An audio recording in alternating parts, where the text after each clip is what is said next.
હું ભાજપવાળાને ખાસ કહેવા માંગીશ કે પેલા જે 200 રૂપિયામાં બહેનોને બોલાવીને ચેતરભાઈના વિરુદ્ધમાં કે ચેતરભાઈ મહિલાને અપશબ્દ બોલ્યા છે, આ બોલ્યા છે, ફલાણું ઢીકણું કરતા હતા ને, એમને હું કહેવા માંગીશ હવે કે તમે જ્યારે પેલું આપણી આદિવાસી બહેનોને નગ્ન મણિપુરમાં અવસ્થામાં પરેડ કરેલી ત્યારે તમારો આત્મા નથી જાગતો, ત્યારે તમારો આત્મા નથી જાગતો. અને હવે હાલના જ ભાજપના પ્રાંતિજના એમએલએ ગજેન્દ્રસિંહ પરમાર એ બળાત્કારના આરોપી છે.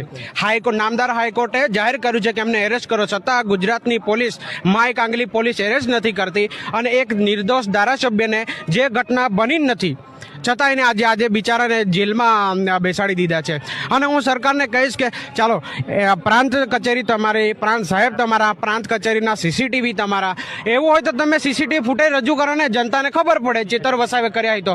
અને હું કહું છું કે ચેતર વસાવે જો મહિલાને અપમાન કર્યા હોય, મહિલાને ખોટી ગાળો દીધી હોય તો ચેતર વસાવાને સજા મળે, હું કહું છું જાહેરમાં.